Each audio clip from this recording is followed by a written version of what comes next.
Another story here. This was shared by Stephanie Kelton on Twitter. Maybe last week. I might be a little bit behind on this story, but I thought it was worth discussing because we've been hearing for a long time about how we have a trucker shortage in the United States. Not enough drivers, right? Well, this is in time. The truck driver shortage doesn't exist. Saying there is one makes conditions worse for drivers. As the U.S. contends with supply chain problems that could make holiday shopping harder, one explanation comes up again and again. The country doesn't have enough truckers. The biggest kink in America's supply chain, not enough truckers. A New York Times story read this week. Again, the New York Times knowingly lying and misleading their viewership. Where are all the truck drivers? Shortage adds to delivery delays, cried a Wall Street Journal headline the week before. In reality, there is no shortage of people who want to get into truck driving, nor is there a shortage of people who have obtained commercial driving licenses. The stories inevitably cite a report from the American Trucking Association that says the industry is short 80,000 drivers and quote experts who blame the alleged shortage on a lack of people interested in these difficult jobs. Yet in California alone, there are 640,445 people who hold active Class A and Class B commercial driver's license, according to the Department of Motor Vehicles. Meanwhile, there are only 140,000 truck transportation jobs in the state, according to the State Employment Development Department. So they're trying to say that in the nation, we're short 80,000 drivers. California covers that by 420,000 drivers. California alone covers that by 420,000 drivers. A ridiculous lie that has somehow been perpetrated by the mainstream media quite successfully. Those numbers speak to the fact that there are hundreds of thousands of people who become truck drivers every year, some with their training subsidized by the government, only to find that the job pays much less than they'd been led to believe and that working conditions in the industry are terrible. A problem of too many truckers. There's no trucker shortage. There's a trucker retention problem created by the poor conditions that sprung up in the industry in the wake of 1980s deregulation. Turnover for truck drivers in fleets with more than $30 million of annual revenue was 92% at the end of 2020, meaning roughly 9 out of every 10 drivers will no longer be working for that company in a year. Quote, "There's no shortage of workers. That's the narrative that gets propagated by industry leaders," says Mike Chavez, the executive director of the Inland Empire Labor Institute, which is working on a partnership to create better recruiting and retention programs for drivers. "We still have a lot of positions that can't be filled because of the working conditions." There were 1.5 million people employed in trucking last month, according to the Bureau of Labor Statistics, just 1% fewer than in October 2019 and 15% more than a decade ago. That's a faster growth rate than overall non-farm employment, which is still down 2% from October 2019 and up only 12% from a decade ago. And guys, this particular story has it carries a lot of weight in the sense that there are like 20 some states, maybe even 30 some states. I think it's 20 some states in the country where trucking is the number one private job. So a lot of people are truck drivers, you guys. They said 1.5 million people employed in trucking last month, according to the Bureau of Labor Statistics. So this is a major job, right? It's not as though this is a job that very few people work. It's a critical job, and it's critical for almost all other industries too. Because if you're making a product, if you're making a good, it has to be delivered somehow. It has to get to the distribution plant. It has to get to that storefront, or it has to be delivered to your customer's door. That's truck drivers, right? So it's amazing to me how the media always tries to flip this somehow into a narrative that is about the workers being the problem, right? No, they're just too lazy. They just don't want the hard work. No, actually, there are hundreds of thousands of people licensed to drive who are like, fuck your working conditions. So we've seen, and I think this is a positive. We're going to talk a lot about labor stuff here momentarily. And I've been quite motivated by sort of ecstatic about this, actually, hopeful about this, in the sense that these narratives seem to be changing somewhat. You see across the political spectrum, people respond to the quote labor shortage by saying, no, there's actually a pay shortage. Treat your workers right and pay them decently, and you will not have a shortage of workers. So I've been sort of I'm not finding the word I want, but it makes me hopeful. It's a heartwarming story. It's you know, I'm glad to see that narrative is starting to change at least a little bit. And that seems to also be the case with this trucking situation. They try to blame the workers themselves, and it turns out it's actually that you're grossly mistreating and undercompensating said workers. So anyhow, inspirational stories in the labor movements right now. And on that note, we will get to some clips I have. More Perfect Union, as always, providing fantastic clips about strikes and walkouts and protests and all this kind of stuff, unionization efforts, etc. First one we're going to show here is about Amazon, and I also have a clip from an interview with Chris Smalls, who's one of the lead organizers to unionize Amazon, that we'll watch momentarily here. But this is More Perfect Union discussing Amazon's unionization efforts. Opportunity to talk to Jeff Bezos face to face, I would really want to ask him, have he ever worked in a warehouse before? Have he sweated for 10 to 12 hours a day and not being able to go to the restroom when he needed to go? And the issue of working conditions, I'm very proud of our working conditions. They got cameras, they watching us all the time. It's a lot of walking, it's a lot of fast pace, it's a lot of climbing upstairs. It's just a lot for the human body. It's tiring, it's consistent, it's fast speed, it's unsafe because you consistently working fast pace 10 hours, only 2 breaks. They getting treated like robots, and it's not fair because even robots break down sometimes.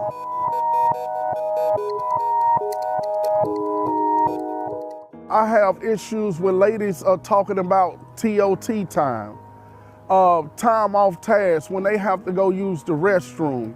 When they saying that the restroom could be on the other side of the building, that they have to take their walk so far and they're timing them.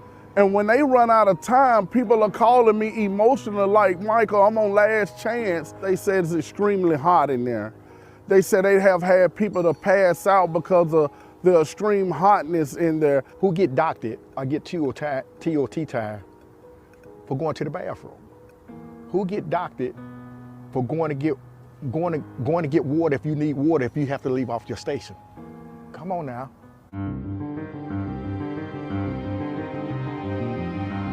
I work on the line, I work in a decant, and I actually open packages and store them in the bin, but it's a lot of standing all day.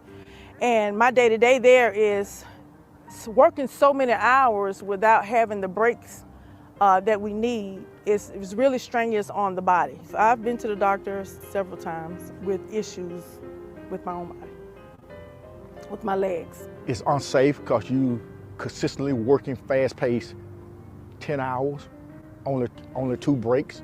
Amazon will change their schedule in the middle of the night while they're sleeping. They don't even know their schedule's been changed. They wake up thinking that they got an off day and they supposed to be at work at 7 o'clock in the morning.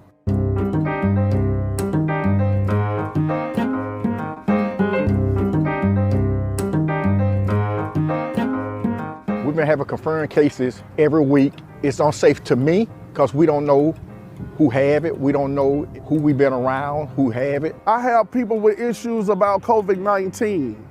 They haven't received their COVID pay. They've been off for weeks. Some people are back to work and still haven't received COVID pay. Man, this is heartbreaking. A lot of people need their money. They don't have a way to pay their bills, and they're looking for a pay that's supposed to come to them but haven't received it yet. They're owned by the richest man in the world, so we know the issue cannot be that he doesn't have the money. I feel like every employee, as well as myself, deserve more due to what we do. And I feel like it's not fair. Amazon says that they're there for their employees. To us, they hear our voices, but they're not responding to our voices. And we have very good communications with our employees. So we don't believe that we need a union to be an intermediary between us and our employees. So now with us bringing in the union, we feel better that we have somebody that will sit down and talk to him about the working conditions that we're having and the dignity and respect that we're looking for. We need the union out of Amazon to make things better, fair. We need job security, better wages. But a union represents you when you don't have the voice to represent yourself.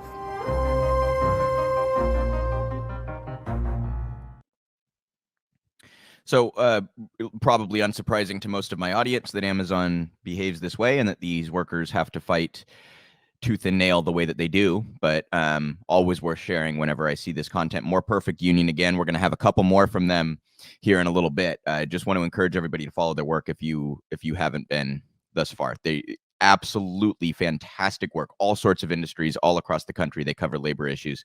And on the Amazon topic, for those who don't know Chris Smalls, he was fired by Amazon for organizing. Now, of course, that can't be proven in court. If it could, he would have a serious case against them. But they very obviously fired him for organizing and trying to unionize, which is brazenly illegal.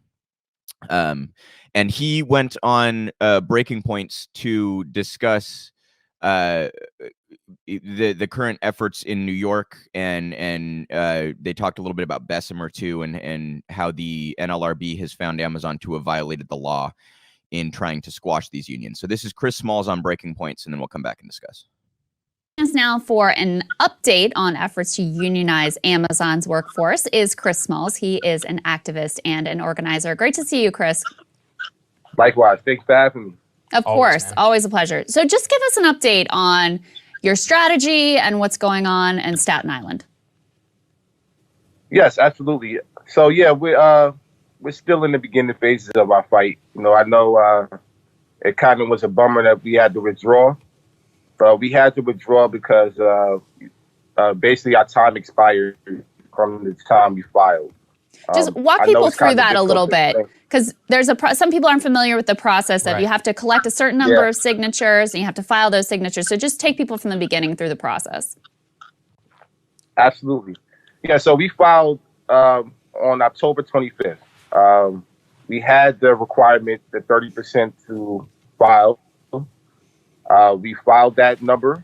I don't want to give specific numbers because obviously that gives the company an advantage.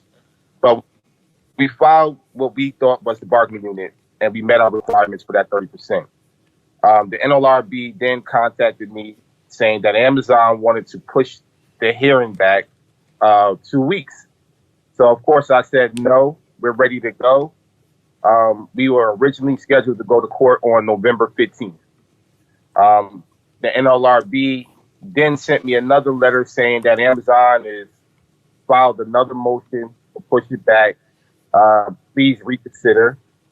I said no again, but the NLRB is allowed to give them a 2-day extension, which they did. So they changed the date from November 15th to November 17th.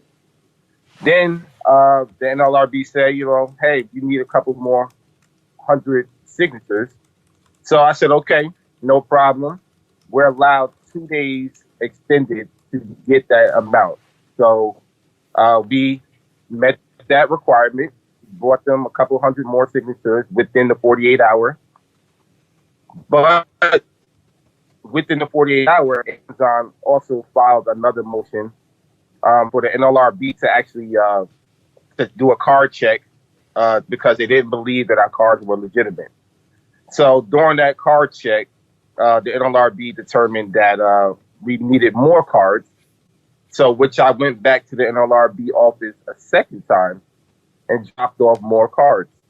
So we met the requirements multiple times, but still, when it came to determination, they determined that we needed to get more cards because a lot of the folks that signed up during the 7-month campaign no longer work for the company. Got it. See, this is very important, Chris. We were doing this because we want people to understand the exact mechanics of how this stuff actually works and some of the things that you're up against whenever you're trying to unionize. We've got some reporting here from Status Quo. Let's put this up there on the screen about leaked audio of Amazon's union busting meeting showing HR officials pushing workers against unionizing. Can you just describe to us a little bit about what was revealed there? Yeah, absolutely. They're doing the captive audiences, obviously, since we filed. They were preparing for an election because they knew that we had the requirements, but unfortunately it didn't go in our favor to get to that point. But they still have held these meetings, and a lot of the members of ALU have been recording these meetings and disrupting them. Not only just recording them, but they've been disrupting them. Yes, they're bringing 50 to 60 people into these classrooms at a time. And they're pretty much spreading a bunch of lies. They're allowed to do that legally, which I don't agree with. But they're just spreading lies, creating doubt, saying that we're going to take money, saying that we're inexperienced. They're trying to say that, we're some third party. We're not actual Amazon workers. That's the way they try to throw their information out there. And basically that Amazon is going to take care of all their associates' needs, which we all know that is a lie. That Amazon does not really care about folks. They just replace them. So that's what we're up against right now. We're in that phase where we have the onslaught of these captive audiences. But I can say in our favor, because we've been disrupting them so well, they actually suspended them. So that's where we at right now currently. Mm. So that interview went on, but I wanted to show you guys the start to get the gist of where they're at with their organizing process and all that. If you haven't followed Chris Smalls, really recommend that you look into him. His story is quite incredible. He was obviously fired by Amazon for organizing, which is brazenly illegal, and he has continued those efforts and pushed to try to unionize in various areas, and that effort is ongoing. The NLRB, you guys. I think it's pretty clear that they all often lean on the side of big business, and that's not what their role is supposed to be at all. They're supposed to be like an arbiter for these union elections, right? But it's pretty clear every time that Amazon, you heard him talk there, every time Amazon wants an extra couple days, they get it, right? Every time Amazon wants to put the organizers in a pinch, they get to do it. And the NLRB constantly coming down on the side of Amazon. And I think some of that it could be solved with just simple policy, and the PRO Act would actually arm the NLRB to enforce things in a way that they currently don't have the teeth to enforce. So they're and obviously the PRO Act opposed not just by Republicans but by corporate Democrats as well.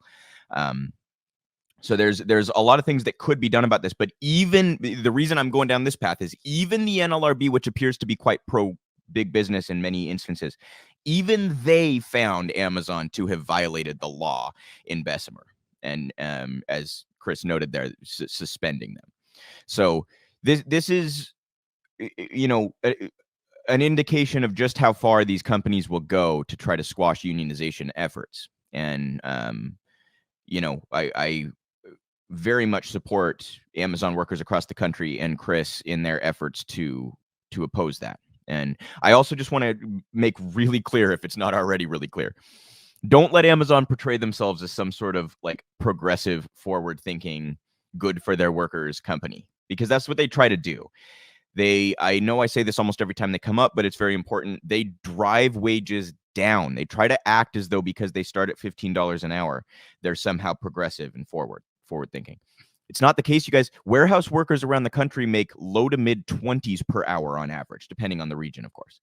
Well, Amazon comes into regions where people are making 24, 25 an hour, and they start at 15. They're dragging wages down, yet they somehow get to portray themselves, and this is a fault of the media, but they're allowed to portray themselves as a progressive company. It's insane. It's absurd.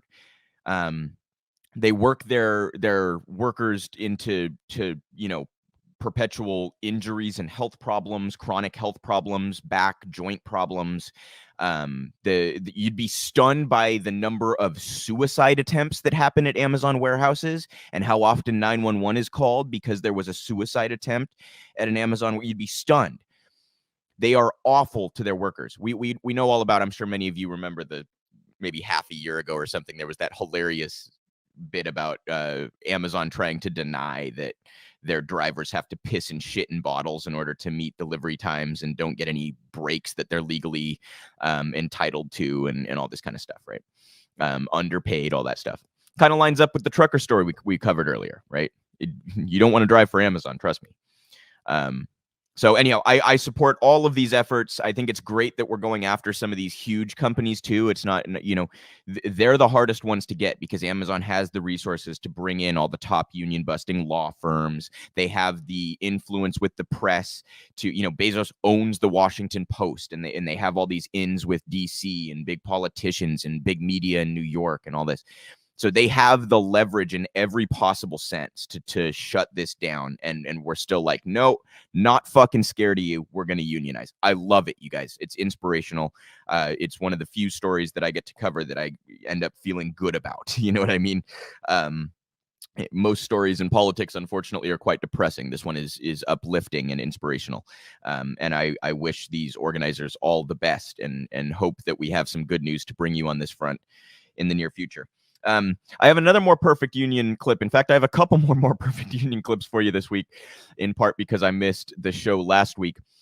This is about Tesla workers, and obviously Elon Musk similarly tries to portray himself as though he's like not as, rapacious and draconian in how he treats his workers as most corporations are. Of course, that's not remotely true. He engages in sweatshop labor in Southeast Asia. He took billions in public subsidies to start his company in the first place. He's not somehow like a progressive business owner, right? So this is a more perfect union once again talking with Tesla workers. Got their leg ran over on the line. People got sent out for exhaustion. People throwing up at random because of not drinking enough water. Management never really cared. All they care about is hitting numbers, doing whatever they can to please Elon. Do you think that this is sustainable?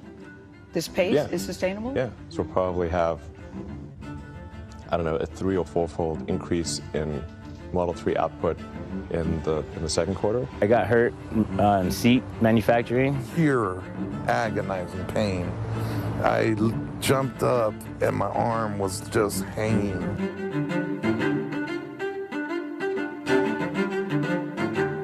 In orientation, they're like, oh, you're gonna really love it here. This is a good place to work. I had no clue what I was getting myself into. Dennis Duran worked in the paint department at Tesla's Fremont, California factory for 5 years. The paint shop's really operating at full tilt, so adding any complexity to the paint shop would not be wise right now. But once I got there, they were like, okay, so Dennis, you know we were gonna work a lot of hours, so we just want to let you know we don't really know when we're gonna have our next days off, so we might just work maybe 8-10 days straight and then maybe get 2 days off. I was like, oh, this is new. I started first in wet sand. Basically, you had to sand the car for 12 hours with a sander that's bigger than my hand. So after just 4 days of 12 hours, my 4th day, it was really bad. I woke up with like a cramp all in my arm, and oh, it hurt so badly. I guess that's why like the wet sand sanders would say 8 hours is the max total. In 2015 alone, the rate of serious injury at Tesla's Fremont factory was 102% above the industry average. And in 2016, it was above the average by 82.5%. Tesla claims its 2019 injury rate dropped below the industry average, but the Center for Investigative Reporting found that Tesla underreported its injuries that year. On top of that, California's inspection agency said it couldn't verify Tesla's claims about safety improvements.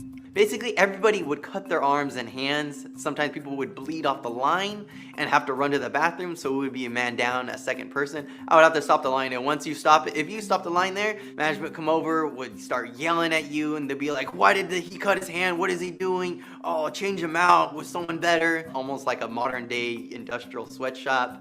Dennis tried to help organize a union to gain more of a voice, but Musk and Tesla stopped it by illegally threatening, harassing and firing workers, according to the NLRB. Management makes you want to feel like they're the superior, you should be afraid, you should appease me. That's basically, the culture was always there, basically an extreme hierarchy. The amount of time that workers took off for injuries tripled in 2018 as Tesla launched the Model 3.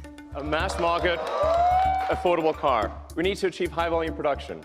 Our Fremont factory in the past has actually made almost 500,000 cars a year. So we're confident that Tesla can achieve that number in the future in terms of vehicle production. Musk had planned for the Model 3 to be produced almost entirely by robots, until Tesla didn't hit its numbers. Elon, part of the thing I heard about the Model 3 is that there's too many robots, that maybe... Yeah, I agree. You think so too? That maybe you need more people in here working? We do. Elon Musk abandoned the idea and admitted on Twitter, yes, excessive automation at Tesla was a mistake. To be precise, my mistake. Humans are underrated. The turnover there is extremely bad because after a while, sometimes after even a few months, workers always already see how bad it is over there. Management didn't care about safety. It's just extremely exhausting and they just realize that the pay is not worth it. After 5 years of grueling hours and injuries, Dennis left for another job. He says his coworkers are still facing the same problems. Meanwhile, Elon Musk has become one of the world's richest men, worth an estimated $156 billion.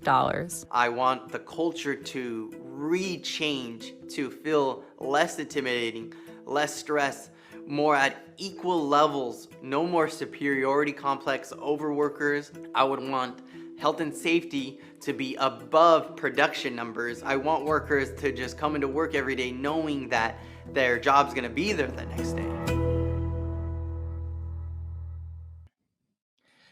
More fantastic work from More Perfect Union. And I just want to make sure everybody notices the pattern here, the connection here. Two richest men in the world are Elon Musk and Jeff Bezos, okay? How do they treat their workers? Where's that wealth coming from? It's pretty obvious, right?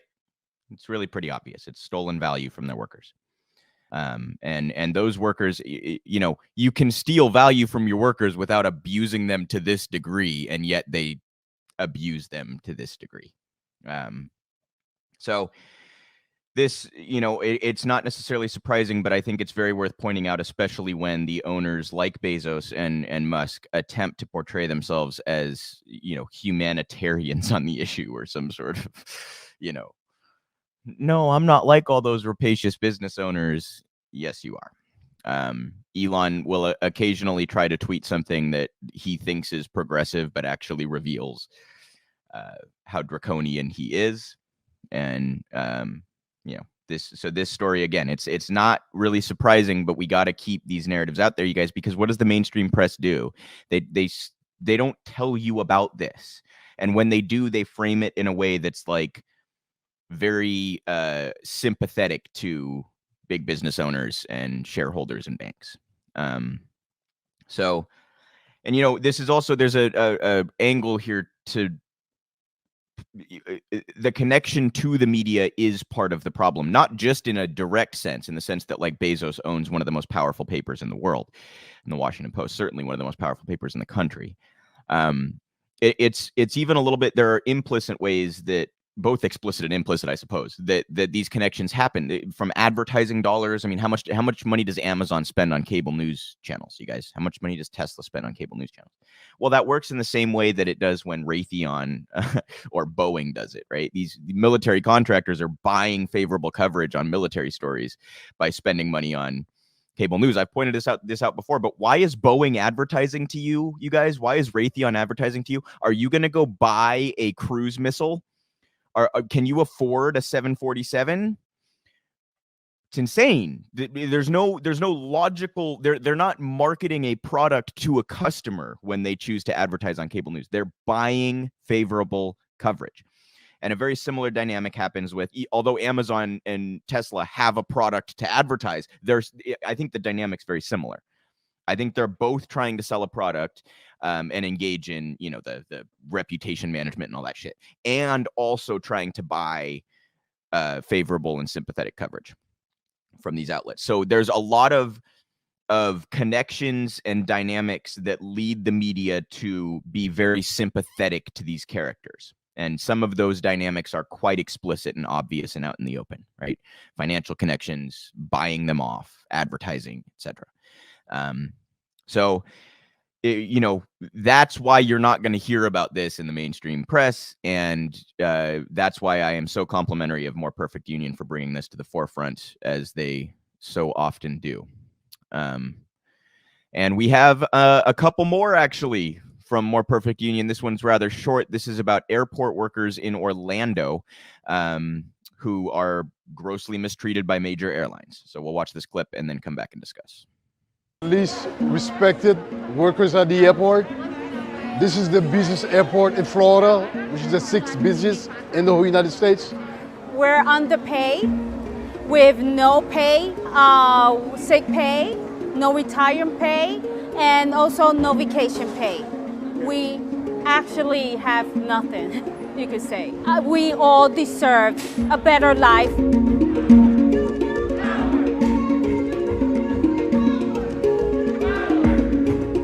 Who push the wheelchairs for American Airlines, United Airlines, Frontier, and Virgin Airways are workers who work for an outsourced firm, a subcontractor called Bags Incorporated. These workers make $7.98. The folks who take care of the baggage for Bags make not much more.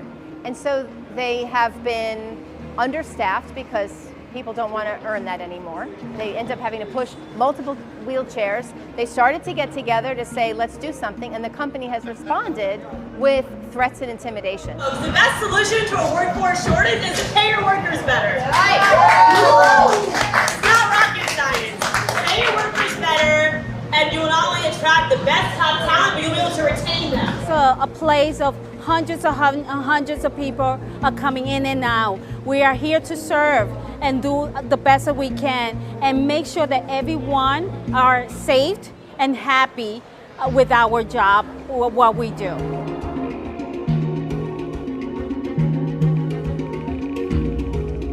I get a day off. I don't have any sick leave. I don't have any vacation pay. That's un-American. I provide extra service to the people who cannot move around on their own, and that's very important. It is now time for us to pay living wages to those persons who do so much for us. We are grandfathers. We've seen people coming to this airport with their grandkids. I'm a grandfather. I love to bring my grandkids to go to Disney World. It costs a lot of money down there, and the wages I'm getting here, I just cannot afford it.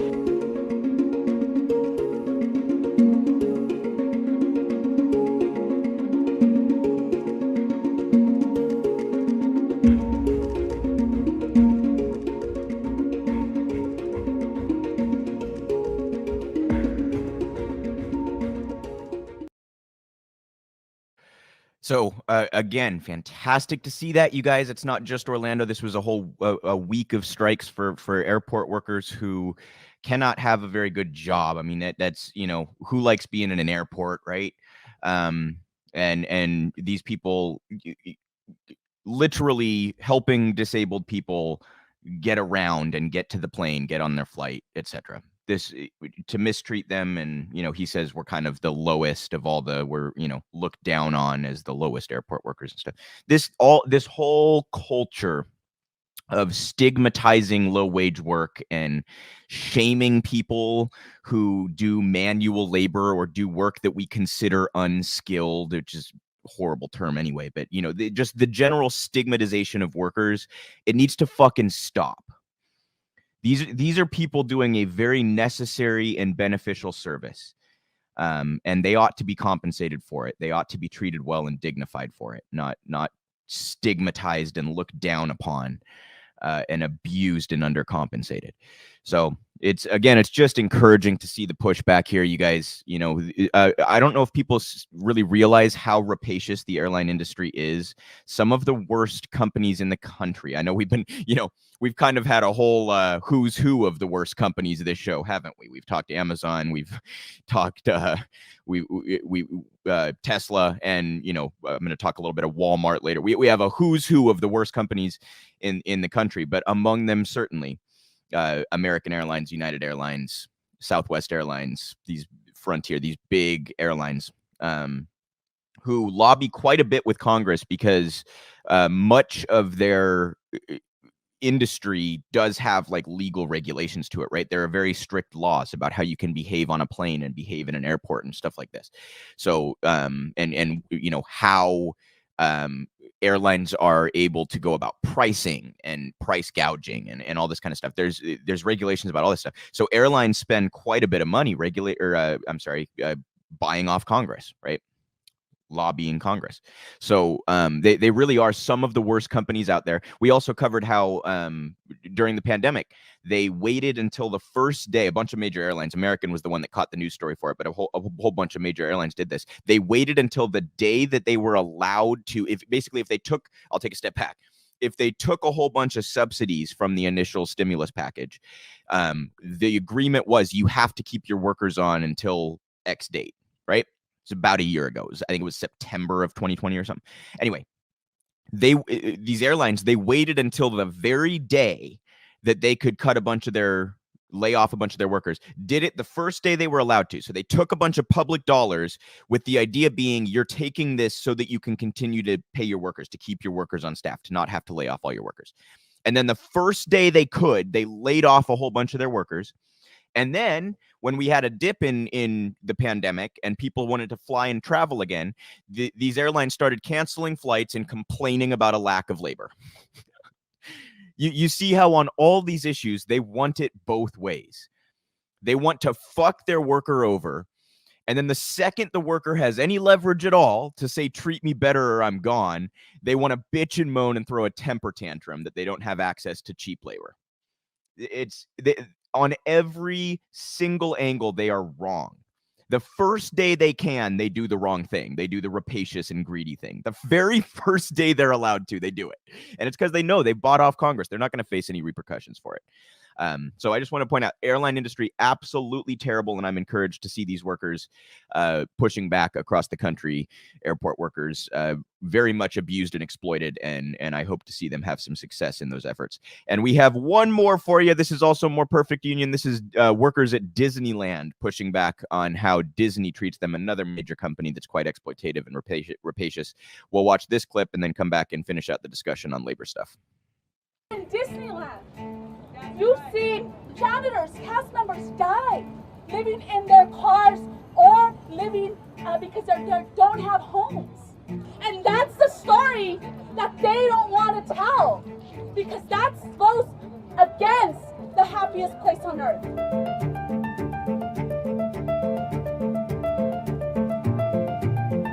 It is immoral. Yes, sir. It should be illegal to take full-time people, give them less, and part-time people and give them nothing.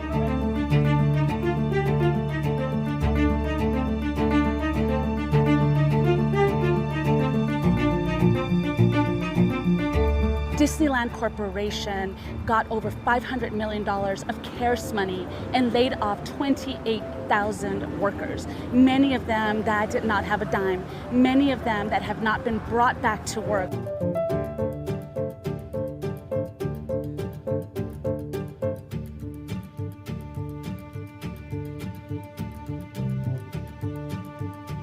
Yo estoy atrasada 4 meses con mi mortgage y tengo miedo de perder mi condominio que me costó mucho trabajo con el propósito para mis hijos.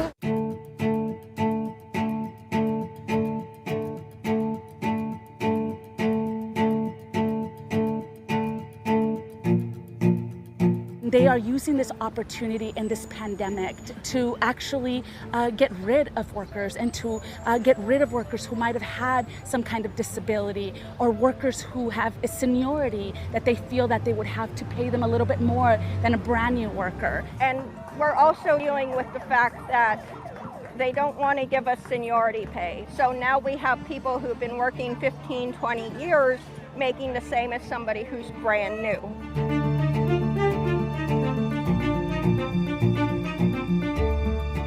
Yo me siento muy orgullosa de los visitantes que me han dado las gracias cuando me han encontrado limpiando un basurero y ven el parque muy limpio y ellos dicen gracias por tener muy limpio el parque. So, nosotros merecemos el pago que sea suficiente para sobrevivir.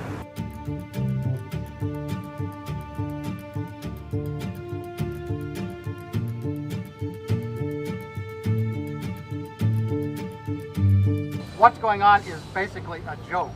Disney has a joke of an offer on wages, no recognition for senior cast members that have been here for 20 years or more. I know some are 30 and are getting the same wages as people that just started.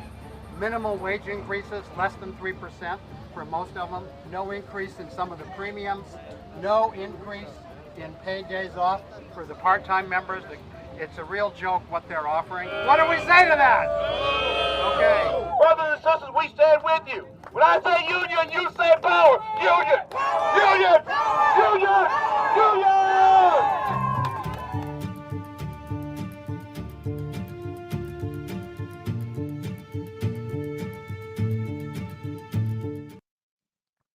Again, absolutely fantastic work here, and again, an inspirational and heartwarming story that these workers are fighting and fighting for each other and themselves. The only slight objection I have to that last one, you guys, I hate to criticize More Perfect Union, but the CARES Act is not taxpayer dollars, and it makes me want to pull my fucking hair out when I see like fantastic organizations, lefties who I support, etc., using the term taxpayer dollars to describe federal spending. Please, please don't do that. Please. It's public dollars or federal spending. Okay. It is not taxpayer dollars. If you don't understand what I'm talking about, go read The Deficit Myth by Stephanie Kelton and read up on MMT. It's a lot of what we do here at Real Progressives.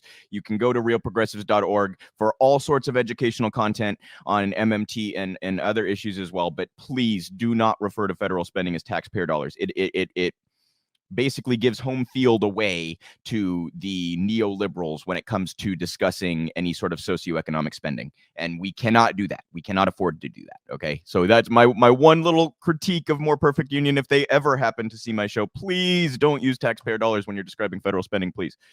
But other than that, fantastic work here. And Disney, again, another major media outlet and humongous company that mistreats its workers and has for a very long time. Walt Disney, pretty famously not a great dude. And if you don't know what I'm talking about, just Google Walt Disney. Maybe Google the word anti-Semitism with it. You just need a hint. Not a great company, not a great history. And I'm glad to see these workers, pushing back against the rapacious conduct of their corporate overlords. So nice long segment here on worker stuff today, you guys. I really love to bring you this content because I think we need to be reminded that we can win. It gets so pessimistic on the left. I get very nihilistic about politics. I'm guilty of that. And sometimes I kind of view my role as just like telling everyone how bad it is. So it's when we have a story like this that inspires people to take action, that provides an avenue for us to actually achieve some of the things that we feel so strongly about. I really want to take the time to highlight that because it's important for us to remember, you guys, that we do have the power. I know it's so easy to say that, and it's so hard to actually organize people and get people on the same page, especially on the left, where we seem to just chew each other up over nonsense a lot. But you know what? We do have the power. Workers do have the power. And if we can come together around these kinds of stories and find inspiration and hope and motivation in these kinds of stories, I think we can actually start to chip away at some of the power held by the very few. So huge shout out to More Perfect Union. Once again, for like the fourth time, I'll plug them. Please go follow them if you're not already following them. Get involved in local labor organizing if you see it around you. Don't cross the picket line. If there's a strike going on, don't cross the picket line. Support those workers. If there are protests or walkouts or unionization efforts going on, do what you can to support those workers. I just can't say enough about this, you guys. This is what really protests and demonstrations are great. You know, voting for decent candidates, it's good. It's a tool. Do it. I'm not saying stop, but this is where you can really fucking hit them, is when you start to hit their pocketbooks and when you start to take away their capacity to rake in the profits that they, garner from exploiting workers. So humongous shout out to More Perfect Union. Humongous shout out to the airport workers, to the Amazon workers, to the Tesla workers, to the Disney workers. Any worker out there who is currently striking or walking out or pushing their boss, or bosses or owners to treat them better. This is where this is the heart of the movement, you guys. It really is. The heart of the movement is labor organizing. So really want to encourage everybody to get involved and support the movement wherever they can.